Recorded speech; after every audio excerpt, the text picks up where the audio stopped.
Everyone, hello my dear students, welcome back to my channel Sushmita SP. आप सभी का बहुत बहुत स्वागत करती हूँ आपके अपने चैनल सुष्मिता एसपी पे। तो क्लास 8 आज का जो वीडियो है ये आपके लिए है। क्लास 8 जैसा कि आपका बोर्ड एग्ज़ाम जो है 28 जनवरी को होने वाला है, ठीक है। तो उसके लिए जो है मैं अब आप लोगों के लिए भी प्रिपरेशन स्टार्ट कर दी हूँ कि आप लोगों का मैं प्रिपरेशन कराऊँ। तो आज का जो वीडियो होने वाला है वो क्लास 8 के लिए होने वाला है। तो क्लास 8 आज मैं टोटल आप लोगों के लिए 50 क्वेश्चंस लेकर के आई हूँ, ठीक है। तो ये क्वेश्चंस जो है प्रीवियस ईयर क्वेश्चंस है, तो आप इसको ज़रूर ध्यान दीजिएगा इस क्वेश्चंस को, क्योंकि इनमें से भी कोई भी क्वेश्चंस आपसे पूछ सकता है। तो क्वेश्चंस को बिल्कुल ध्यान दीजिएगा एंड वीडियो को शुरू से लेके एंड तक ज़रूर देखिएगा। एंड जिन्होंने चैनल को अभी तक सब्सक्राइब नहीं किया है वो जल्दी से चैनल को सब्सक्राइब भी कर लीजिए एंड अपने दोस्तों के बीच शेयर कर दीजिए, ठीक है। तो आज हम देखने वाले हैं साइंस का 50 क्वेश्चन, ठीक है। कौन से सब्जेक्ट का देखेंगे हम? साइंस का क्वेश्चन देखेंगे हम, साइंस सब्जेक्ट का देखेंगे, ठीक है, जो कि आप लोगों का सेकेंड सिटिंग में होने वाला है, ठीक है। सेकेंड सिटिंग में आप लोगों का मैथ्स का, साइंस का, सोशल साइंस का एग्जाम होने वाला है, ठीक है। तो आज हम साइंस का देखने वाले हैं क्वेश्चन। तो आइए देख लेते हैं क्वेश्चंस को, क्या क्या क्वेश्चंस हैं, ठीक है। बहुत अच्छे से क्लास में ही रिवीजन करते हुए, क्लास में ही याद करते हुए जाइए। कोशिकाओं का वह समूह जिसकी रचना उद्गम तथा कार्य समान हो उसे क्या कहते हैं? कोशिकाओं की वह समूह जिसकी रचना उद्गम और कार्य समान हो उसे क्या कहते हैं? यहाँ पे आपके ऑप्शंस दिए हुए, कोशिका झिल्ली, केंद्रक, उत्तक और जीव द्रव्य। तो यहाँ पे करेक्ट आंसर क्या हो जाएगा? ऑप्शन नंबर सी, उत्तक। तो कोशिकाओं का वह समूह जिसकी रचना उद्गम और कार्य समान हो उसे कहते हैं उत्तक। नेक्स्ट क्वेश्चन, एक कोशिक के जीव कौन सा है? एक कोशिक के जीव यहाँ पे कौन सा है? तो यहाँ पे ऑप्शंस देखिए, मक्खी, केचुआ, अमीबा, तितली। तो करेक्ट आंसर क्या हो जाएगा? अमीबा। अमीबा जो है वो एक कोशिकीय जीव है।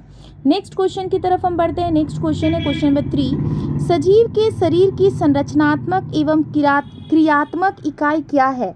यह आंसर आप लोगों को पता होगा, बहुत ही इजी क्वेश्चन है। तो अगर आप लोगों को इसका सही जवाब पता है तो आप लोग कमेंट बॉक्स पे कमेंट ज़रूर करें। सजीव के शरीर की संरचनात्मक और क्रियात्मक इकाई को क्या कहते हैं? ऑप्शन है कोशिका, कोशिका भित्ति, उत्तक, उत्तक झिल्ली। करेक्ट आंसर हो जाएगा ऑप्शन नंबर ए, कोशिका। क्या कहते हैं? कोशिका कहते हैं। नेक्स्ट क्वेश्चन है, निम्न में से अधातु कौन सी है? निम्न में से कौन सा अधातु है? ऑप्शन देखिए, सल्फर, कार्बन, ऑक्सीजन, इनमें सभी। तो करेक्ट आंसर क्या हो जाएगा? इनमें सभी। ये सभी जो है क्या है? अधातु हैं। नेक्स्ट क्वेश्चन की तरफ हम बढ़ते हैं। क्वेश्चन नंबर 5, निम्न में धातुओं का उपयोग कहाँ किया जाता है? धातुओं का उपयोग हम कहाँ करते हैं? देखिए, पटाखों में, उर्वरक में, खाना बनाने के बर्तन में, इनमें सभी। तो करेक्ट आंसर क्या हो जाएगा? ऑप्शन नंबर डी, इनमें सभी। ये सभी चीज़ों में क्या होता है? धातुओं का उपयोग होता है। क्लास में ही क्वेश्चन का आंसर को एकदम याद करते हुए जाइए कि अगर आपको बोर्ड एग्ज़ाम में जब आप एग्ज़ाम लिख रहे हो वहाँ पे कैसा भी क्वेश्चन आपको आए, आप आराम से उसका आंसर कर पाए। क्वेश्चन नंबर 6 देखिए, कौन सी एकमात्र अधातु है जो विद्युत की सुचालक है? कौन सी एकमात्र धातु है जो विद्युत की सुचालक है? ऑप्शन देखिए, कार्बन, फास्फोरस, ग्रेफाइट और सल्फर। करेक्ट आंसर क्या हो जाएगा? Option number C, graphite. Graphite एक ऐसी अधातु है जो विद्युत की सुचालक है, ठीक है। नेक्स्ट है, सूक्ष्म जीव की वृद्धि को रोकने के लिए किसका उपयोग किया जाता है? सूक्ष्म जीव की वृद्धि को रोकने के लिए किसका उपयोग किया जाता है? देखिए ऑप्शंस, नमक, खाद्य तेल, चीनी और इनमें सभी। तो करेक्ट आंसर क्या हो जाएगा? ऑप्शन नंबर डी, इनमें सभी। सूक्ष्म जीव की वृद्धि को रोकने के लिए नमक का भी उपयोग किया जाता है, खाद्य तेल का भी, चीनी का भी। नेक्स्ट हम बढ़ते हैं क्वेश्चन नंबर 8 की तरफ। क्वेश्चन नंबर 8 है, लेग्यूम पौधों की जड़ों में कौन सा जीवाणु उपस्थित होता है? लेग्यूम जो पौधा होता है उसके जड़ में कौन सा जीवाणु उपस्थित होता है? ऑप्शंस देखिए, राइजोबियम, पेनिसिलियम, राइजोपोस, स्पाइरोगाइरा। तो करेक्ट आंसर होगा ऑप्शन नंबर ए, राइजोबियम। लेग्यूम पौधों की जड़ों में कौन सा जीवाणु उपस्थित होता है? राइजोबियम उपस्थित होता है। नेक्स्ट हम बढ़ते हैं क्वेश्चन नंबर 9 की तरफ। क्वेश्चन नंबर 9 है, भिंडी की पीत किस सूक्ष्म जीव से होता है? भिंडी की पीत किस सूक्ष्म जीव से होता है? ऑप्शंस देखिए, जीवाणु, कवक, शैवाल और विषाणु। तो करेक्ट आंसर क्या हो जाएगा? ऑप्शन नंबर डी, विषाणु। क्वेश्चन नंबर 10 देखिए, विद्युत द्वारा किसी पदार्थ पर किसी वांछित धातु को निक्षेपित करने की प्रक्रिया क्या कहलाती है? विद्युत के द्वारा किसी पदार्थ पर किसी वांछित धातु को निक्षेपित करने की प्रक्रिया क्या कहलाती है? ऑप्शन देखिए, विद्युत धारा, नेक्स्ट है विद्युत अपघटन, विद्युत लेपन, चालकता। तो करेक्ट आंसर क्या हो जाएगा? ऑप्शन नंबर सी, विद्युत लेपन। क्या कहते हैं इसको? विद्युत लेपन कहते हैं। कौन सा घोल विद्युत का कुचालक होता है? कौन सा घोल विद्युत का कुचालक होता है? ऑप्शन देखिए, नींबू का रस, नल का पानी, सिरका, आसुत जल। तो यहाँ पे करेक्ट आंसर क्या हो जाएगा? आसुत जल। Correct answer option number D. ये जो घोल है ये विद्युत का कुचालक होता है। कौन? आसुत जल। बढ़ते हैं हम नेक्स्ट क्वेश्चन की तरफ। नेक्स्ट क्वेश्चन है क्वेश्चन नंबर 12, विद्युत अपघटन का क्या उपयोग है? विद्युत का जो अपघटन है उसका क्या उपयोग है? ऑप्शन देखिए, धातु के निष्कर्षण में, धातुओं के शुद्धिकरण में, इलेक्ट्रोप्लेटिंग में। तो करेक्ट आंसर क्या होगा? सभी। ये सभी चीजों में धातु विद्युत अपघटन का उपयोग है। ठीक है, नेक्स्ट हम 30 नंबर क्वेश्चन की तरफ बढ़ते हैं। निम्न में कौन जीवों के जनन की अलैंगिक विधि है? अलैंगिक विधि कौन सी है इसमें से? एक सेकेंड।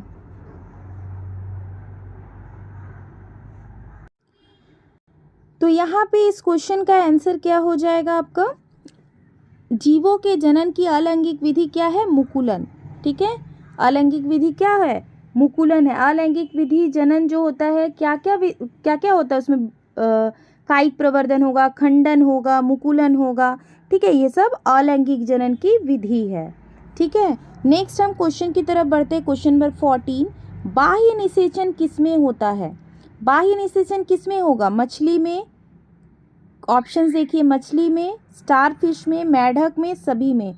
तो करेक्ट आंसर हो जाएगा ऑप्शन नंबर डी, सभी में। इन सभी में जो होता है वो बाह्य निषेचन होता है। ठीक है,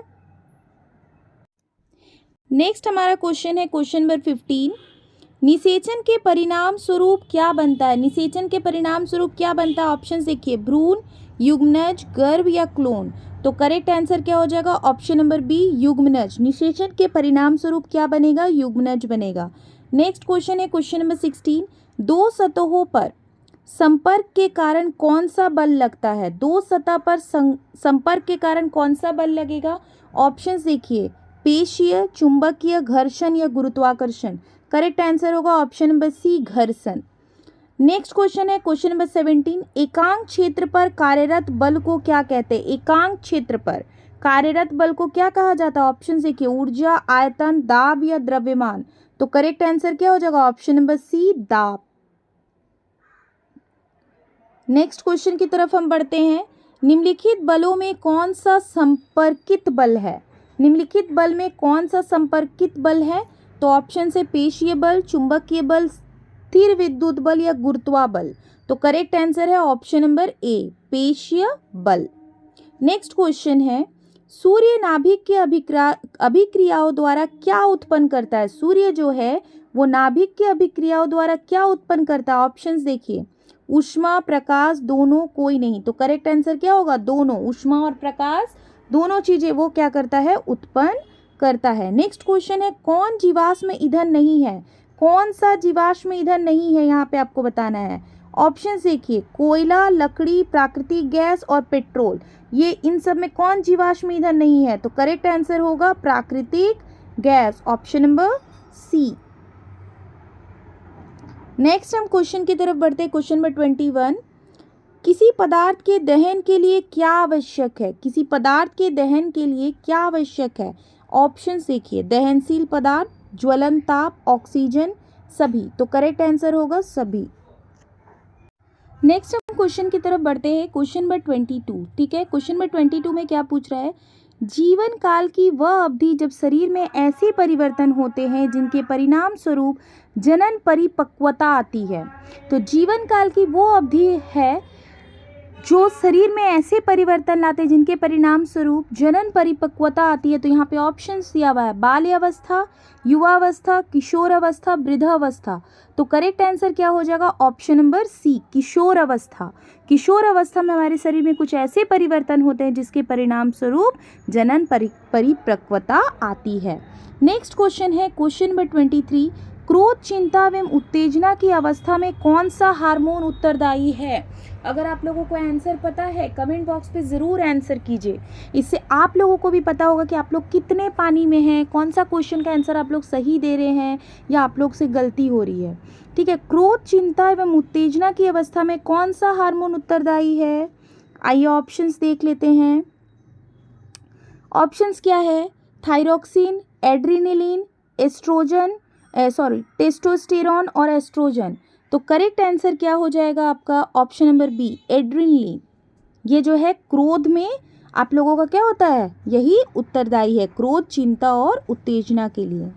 बढ़ते हैं क्वेश्चन नंबर 24 की तरफ। 24 क्या है? बच्चे के लिंग निर्धारण के लिए कौन उत्तरदायी होता है?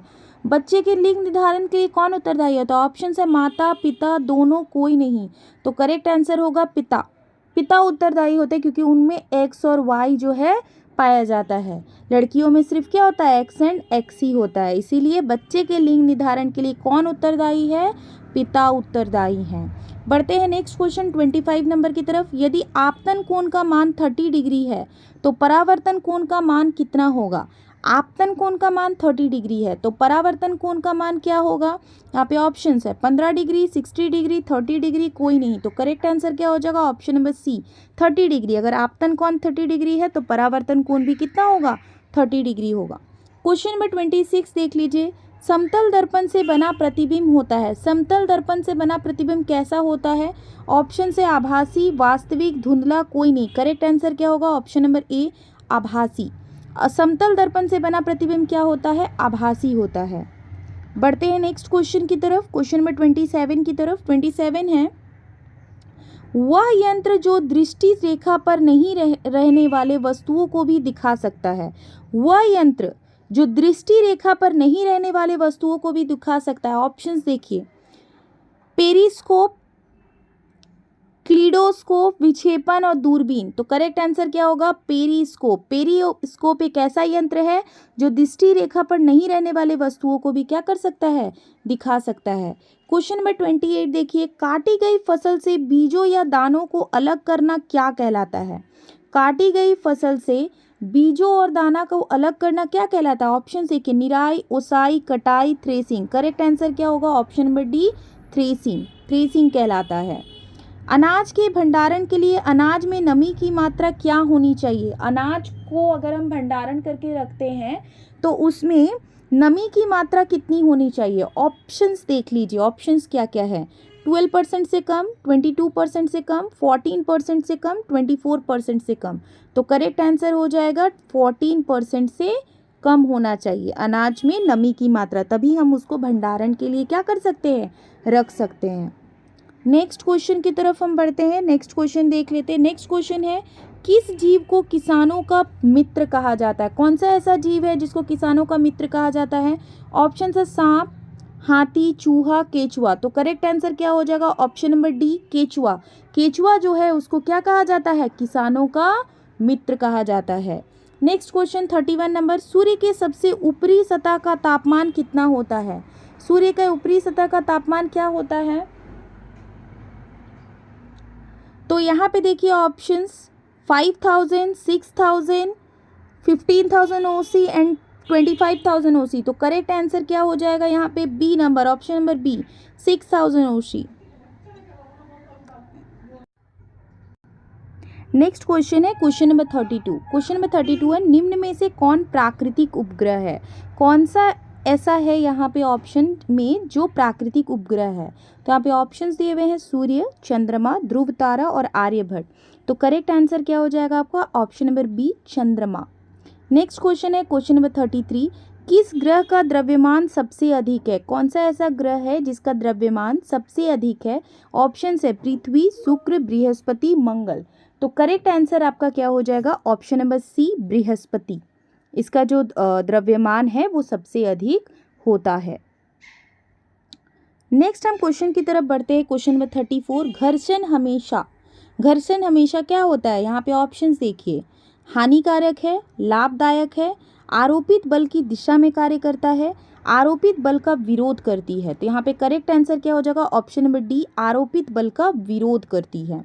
नेक्स्ट क्वेश्चन है क्वेश्चन नंबर 35, घर्षण निर्भर करता है, घर्षण किस चीज पे निर्भर करता है? ऑप्शन है पृष्ठ की प्रकृति पर, वस्तु के भार पर, दोनों पर, किसी पर नहीं।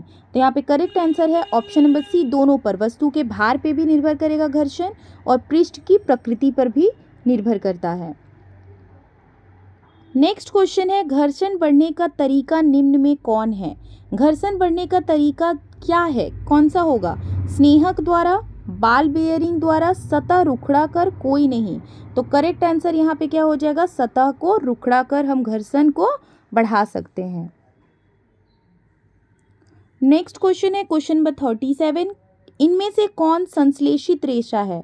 कौन सा ऐसा रेशा है जो संश्लेषित रेशा है? ऑप्शन देखिए, नाइलॉन, सूती, रेशमी, ऊन। तो करेक्ट आंसर क्या हो जाएगा? ऑप्शन नंबर ए, नाइलॉन। नेक्स्ट क्वेश्चन है, निम्न में कौन 4R में नहीं है? कौन सा 4R में नहीं है आपको ये बताना है। वेरी इंपॉर्टेंट क्वेश्चन है ये, ठीक है। तो ऑप्शंस देखिए यहाँ पे कि कौन सा 4R में नहीं है। Reduce, reuse, recycle, remove. तो करेक्ट आंसर क्या हो जाएगा? Option number D, remove. Remove जो है वो 4R में नहीं होता है। क्वेश्चन नंबर 39, इनमें से कौन पिघल जाती है परंतु जलती नहीं है? कौन सा ऐसा है जो पिघल जाएगी मगर वो जलेगी नहीं? ऑप्शन है रेयॉन, पॉलिस्टर, नायलॉन या जूट। तो करेक्ट आंसर हो जाएगा नायलॉन। ये पिघल जाती है परंतु जलती नहीं है।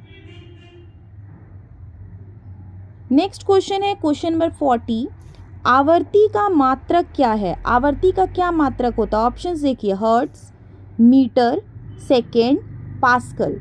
तो करेक्ट आंसर क्या हो जाएगा? हर्ट्ज। आवर्ती का मात्रक क्या होता है? हर्ट्ज। एक कंपन में लगे समय को क्या कहते हैं? एक कंपन में लगे समय को क्या कहते हैं? ऑप्शंस देखिए, आवर्ती, आवर्तकाल, आयाम या कोई नहीं। तो करेक्ट आंसर क्या हो जाएगा? ऑप्शन नंबर बी, आवर्तकाल। ध्वनि संचरित होती है, ध्वनि कहाँ संचरित होती है? ऑप्शंस देखिए, केवल ठोस में, केवल द्रव्य में, केवल वायु या गैस में, ठोस, द्रव, गैस में। तो करेक्ट आंसर क्या हो जाएगा? ऑप्शन नंबर डी, ठोस, द्रव, गैस में।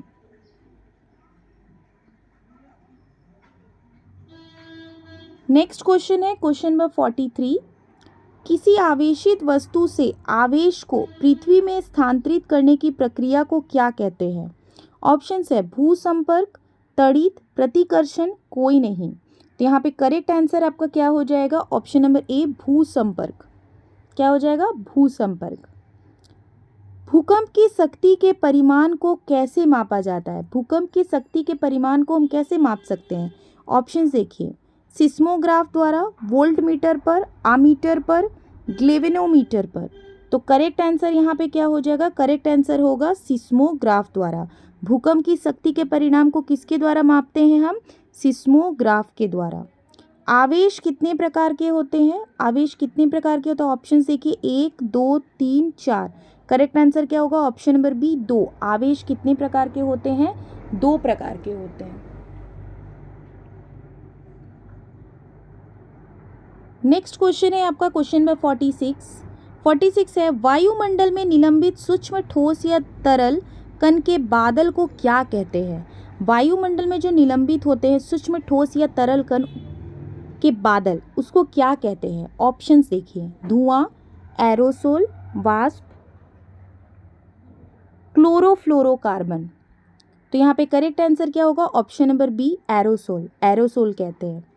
क्वेश्चन नंबर 47, वायुमंडल में ऑक्सीजन गैस कितना प्रतिशत है? इसका आंसर आप लोग बताइए कमेंट करके, ये सबको पता होगा। बहुत ही इजी क्वेश्चन है और बहुत ही इंपॉर्टेंट भी क्वेश्चन है, और ये आप लोग पढ़ते हुए आ रहे हैं। तो इसका आंसर अगर आप लोगों को पता है कमेंट बॉक्स पे कमेंट कीजिए। वायुमंडल में ऑक्सीजन गैस कितना प्रतिशत है? ऑप्शन देखिए, 78%, 21%, 0.3% या 0.7%। तो करेक्ट आंसर क्या हो जाएगा? Option number B, 21%। Question number 48, वनोन्मूलन का स्थायी हल क्या है? वनोन्मूलन का स्थायी हल क्या है? ऑप्शन ए मरुस्थलीकरण, जंतु संरक्षण, पुनर्वन रोपण या पुनर्चक्रण। तो करेक्ट आंसर क्या होगा? पुनर्वन रोपण। वनोन्मूलन का मतलब क्या होता है? पेड़ पौधों की कटाई। तो हम लोग अगर फिर से पेड़ पौधों की रोपाई कर दे तो इसका हल किया जा सकता है। क्वेश्चन नंबर 49 देख लेते हैं। क्वेश्चन नंबर 49 है, काला सोना किसे कहा जाता है? काला सोना किसे कहते हैं हम? ऑप्शंस देखिए, कोयला को, लोहा को, पेट्रोलियम को या चुंबक को। तो करेक्ट आंसर क्या हो जाएगा? ऑप्शन नंबर सी, पेट्रोलियम को। नेक्स्ट क्वेश्चन है, कौन सा जैविक संसाधन नहीं है, कौन सा प्राकृतिक संसाधन नहीं है? इनमें से कौन सा प्राकृतिक संसाधन नहीं है? ऑप्शंस देखिए, जल, हवा, सूर्य का प्रकाश, कपड़ा। तो करेक्ट आंसर क्या हो जाएगा? डी नंबर, कपड़ा।